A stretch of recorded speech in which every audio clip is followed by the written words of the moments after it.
तो यहाँ पर लेकर आ गए हैं आपके लिए एक बार फिर से बहुत ही इंपॉर्टेंट वीडियो और बहुत ही महत्वपूर्ण वीडियो। ध्यान दीजिएगा, समाज शास्त्र का, ठीक है, किसका? समाज शास्त्र का आपका 340 FR, ठीक है, 340 FR। अब ध्यान दीजिएगा सभी लोग अच्छी तरीके से। इसमें समय 3 घंटे 15 मिनट आपको दिया जाए, कितना? 3 घंटे 15 मिनट, और पूर्णांक इसमें 100 नंबर का आपका होगा, ठीक है ना। प्रारंभ के 15 मिनट आपको परीक्षार्थियों को प्रश्न पत्र पढ़ने के लिए निर्धारित है।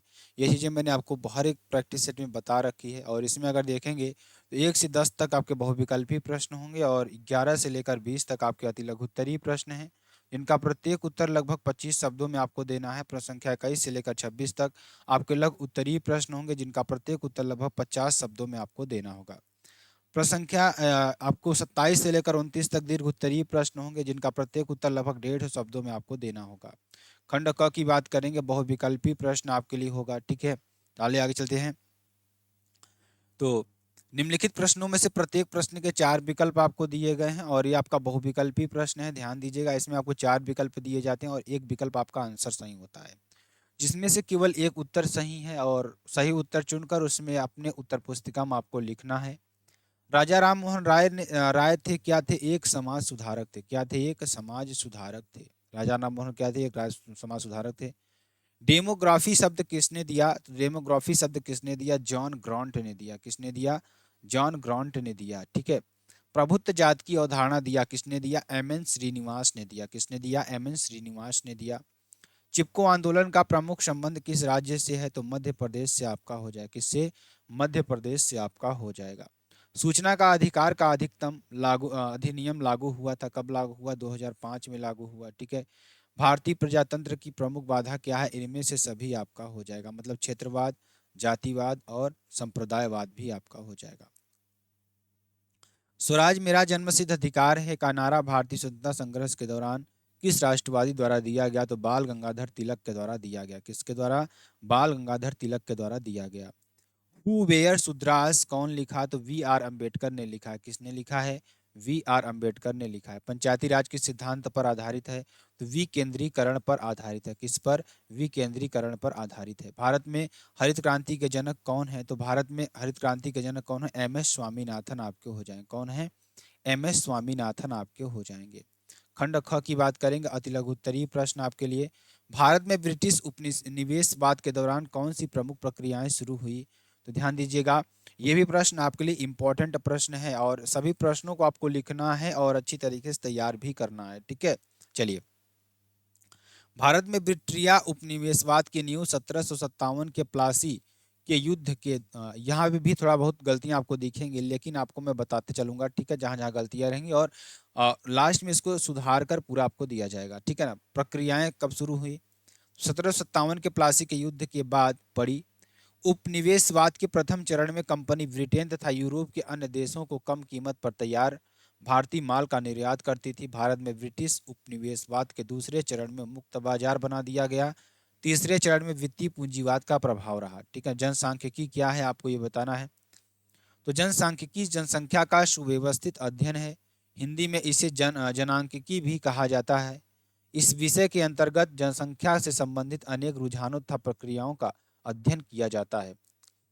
एकल परिवार क्या है, आपको ये बताना है। तो एकल परिवार का अर्थ एक ऐसा परिकर समूह से है जिसमें केवल माता पिता और बच्चे होते हैं। क्या होते हैं? माता पिता और बच्चे होते हैं। वैश्वीकरण शब्द को परिभाषित कीजिए। वैश्वीकरण क्या होता है? एक बहुआयामी अवधारणा है जो प्रौद्योगिकी और विज्ञान में तेजी से प्रगति के परिणाम स्वरूप उभरी है। यह एक सामाजिक, सांस्कृतिक, राजनीतिक और साथ ही एक आर्थिक घटना भी है, जो राष्ट्रीय और अंतर्राष्ट्रीय संस्कृतियों के बजाय विश्व संस्कृति पर विचार करती है। क्षेत्रवाद से क्या आशय है, आपको ये बताना है। क्षेत्रवाद एक विचारधारा है जिसका संबंध ऐसे क्षेत्र से होता है जो धार्मिक, आर्थिक, सामाजिक या सांस्कृतिक कारणों से अपने पृथक अस्तित्व के लिए जागृत होती है, या ऐसे क्षेत्र की पृथकता को बनाए रखने के लिए प्रयासरत उतरती है, ठीक है। भारत को बहुधार्मिक देश क्यों कहा जाता है? तो भारत को बहुधार्मिक देश इसलिए कहा जाता है क्योंकि भारत में विश्व के सभी धर्मों के मानने वाले लोग रहते हैं। भारत एक धर्म पंथ निरपेक्ष राष्ट्र है, जिसके कारण प्रत्येक व्यक्ति को अपने धर्म या पंथ को मानने की स्वतंत्रता है। आपको बताना है। सामाजिक बहिष्करण को परिभाषित कीजिए। तो सामाजिक बहिष्कार की बात करेंगे, किसी व्यक्ति या लोगों के समूह को समाज से दूसरे के साथ घुलने मिलने से सामूहिक इनकार करने की एक प्रक्रिया है। ठीक है ना। तो सामूहिक बहिष्करण बहिष्करण का मतलब ये होता है किसी व्यक्ति को उस समूह से निकाल देना, ना उससे मिलना, ना कुछ करना। ठीक है, आपका ये हो जाएगा। सांस्कृतिक समुदाय को परिभाषित कीजिए। सांस्कृतिक समुदाय से तात्पर्य ऐसे समुदाय से है जो एक ही संस्कृति एवं धर्म को मानता है। ऐसे समुदाय का आर्थिक कार्य को अलग होना होता है, किंतु ये सांस्कृतिक रूप से एक होते हैं। ठीक है ना। पश्चिमीकरण का क्या अर्थ है? तो पाश्चात्य संस्कृति के संघात से उत्पन्न सामाजिक प्रक्रिया को पश्चिमीकरण की संज्ञा दी गई है। यह प्रक्रिया पश्चिमी संस्कृति के तथ्यों को अंगीकार और पश्चिमी जीवन के अनुरूप सामाजिक, नैतिक और आर्थिक व्यवहार में परिवर्तन को इंगित करती है। ठीक है। उद्योगपतियों द्वारा बनाए गए किन्हीं 3 संघों के नाम बताइए। तो उद्योगपतियों द्वारा बनाए गए 3 संघीय नाम आपके फिक्की आपका हो जाएगा, एबीटीए हो जाएगा, वस्त्र संघ अनुसंधान आपका हो जाएगा। ठीक है। सर्वेक्षण प्रणाली को स्पष्ट कीजिए। सर्वेक्षण प्रणाली के अंतर्गत किसी पूर्व परिभाषित समस्या के संबंध में तथ्यात्मक जानकारी एकत्रित की जाती है। नारी आंदोलन से समाज पर क्या प्रभाव पड़े, स्पष्ट कीजिए। ध्यान दीजिएगा, नारी आंदोलन के कारण महिलाओं को समाज में सम्मानजनक स्थिति प्राप्त हुई। उन्हें सामाजिक बुराइयों जैसे सती प्रथा, दासी प्रथा आदि से मुक्ति मिली। लड़कियों के शिक्षा पर बल दिया जाने लगा। अब किसी भी मंच से देश की आधी आबादी के बारे में बात होती है। राजनीति में उन्हें सम्मानजनक स्थान दिए जाने का प्रयास किया जा रहा है। जाति व्यवस्था के महत्वपूर्ण लक्षणों को बताइए। जाति व्यवस्था के लक्षण: जन्म आधारित वर्गीकरण, व्यवसाय और जाति नियत के रूप में, अंतः विवाह यानी जात की सीमाओं के भीतर विवाह, सामाजिक कलंक और भेदभाव, राजनीति में जाति प्रधानता। उदारीकरण की नीति से क्या तात्पर्य है? उदारीकरण की नीति से तात्पर्य ऐसे अनेक नीतिगत निर्णयों से हैं जो भारत द्वारा 1991 में भारतीय अर्थव्यवस्था को विश्व बाजार के खोल देने के उद्देश्य से लिए गए थे। इसके साथ ही अर्थव्यवस्था पर अधिक नियंत्रण रखने के लिए सरकार द्वारा इससे पहले अपनाई जा रही नीति पर विराम लग गया। ठीक है। जनसंपर्क माध्यम हमारे प्रतिदिन के जीवन का अभिन्न अंग है, स्पष्ट कीजिए। ठीक है। तो जनसंपर्क माध्यम हमारे दैनिक जीवन का अभिन्न अंग है। देश भर के अनेक मध्यवर्गीय परिवार के में लोग प्रातः बिस्तर पर उठते ही सबसे पहले रेडियो, टेलीविज़न या मोबाइल फ़ोन चालू करते हैं अथवा प्रातःकालीन समाचार पत्र देखते हैं। कोई भी घटना घटती है तो उन्हें तुरंत खबर हो जाती है। आजकल सोशल मीडिया भी जनसंपर्क का माध्यम बन गया है। निरपेक्षता की अवधारणा की विवेचना कीजिए। तो ध्यान दीजिएगा, यहाँ पर क्या होगा? धर्मनिरपेक्षता एक जटिल तथा गत्यात्मक अवधारणा है। क्या है? धर्मनिरपेक्षता क्या है? जटिल एक तथ्यात्मक अवधारणा है। इस अवधारणा का प्रयोग सर्वप्रथम यूरोप में किया गया। यह एक ऐसी विचारधारा है जिसमें धर्म और धर्म से संबंधित विचारों को लोक संबंधित मामलों में जानबूझकर दूर रखा जाता है। धर्मनिरपेक्षता राज्य द्वारा किसी विशेष धर्म की संरक्षण प्रदान करने से रोकती है। दीर्घ उत्तरीय प्रश्न की बात करेंगे। जनजाति समस्याओं के निराकरण के लिए क्या प्रयास किए गए हैं? तो जनजाति समस्याओं के निराकरण के लिए प्रयास किए गए हैं। प्रयास देखिए, आदिवासी शिक्षा ऋण योजना। वह योजना उन आदिवासी छात्रों को ऋण प्रदान करती है जो तकनीकी और व्यावसायिक शिक्षा प्राप्त करना चाहते हैं। इनमें से 1 लाख रुपए तक का ऋण प्रदान किया जाता है। समृद्धि ऋण योजना, यह योजना के तहत व्यावसायिक इकाइयों के लिए 50 लाख रुपए तक का सॉफ्ट लोन दिया जाता है। आदिवासी महिला सशक्तिकरण योजना, यह योजना अनुसूचित जनजाति की महिलाओं के लिए आर्थिक विकास योजना है। इस योजना के तहत स्वयं के रोजगार प्रारंभ करने के लिए 2 लाख रुपए का ऋण दिया जाता है। ठीक है। स्वयं सहायता समूहों के लिए सूक्ष्म ऋण योजना, यह योजना जनजाति SHC के लिए छोटी ऋण आवश्यकता को पूरा करती है। इस योजना के तहत हर व्यक्ति को 50,000 रुपये ऋण प्रदान किया जाता है। एकलव्य मॉडल आवासीय विद्यालय EMRS की स्थापना दूरस्थ क्षेत्रों में रहने वाले अनुसूचित जनजाति के छात्रों को गुणवत्तापूर्ण शिक्षा प्रदान करने के लिए अवस्थित विद्यालय की व्यवस्था की गई है।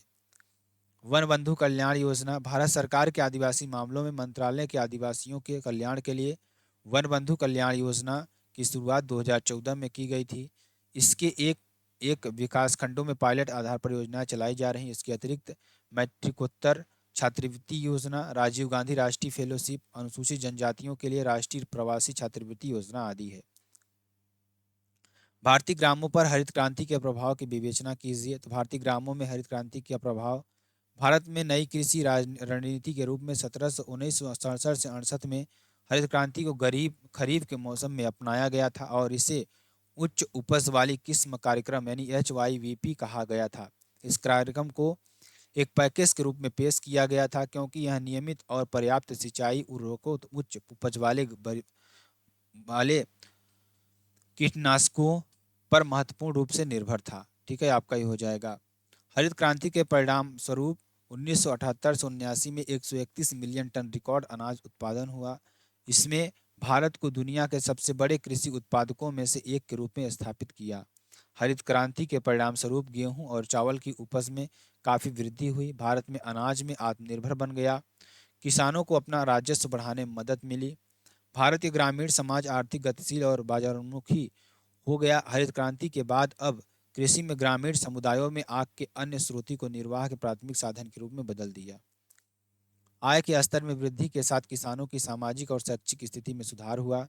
हरित क्रांति में भारतीय राजनीति पर काफी प्रभाव पड़ा। स्थानीय स्तर पर शुरू होकर किसानों के एक नए वर्ग ने राजनीति में प्रवेश किया। निम्न सामाजिक वर्गों के लोग अब पहले की तुलना में राजनीति में अधिक भाग ले रहे हैं। अथवा की बात करेंगे, दहेज प्रथा एक अभिशाप है, व्याख्या कीजिए। तो दहेज प्रथा एक अभिशाप, वर्तमान में दहेज एक गंभीर सामाजिक समस्या बनी हुई है। इसके कारण माता पिता के लिए लड़कियों का विवाह एक अभिशाप बन गया है। ठीक, सामान्यतः दहेज उस धन को कहते हैं जो विवाह के समय कन्या पक्ष द्वारा वर पक्ष को दिया जाता है।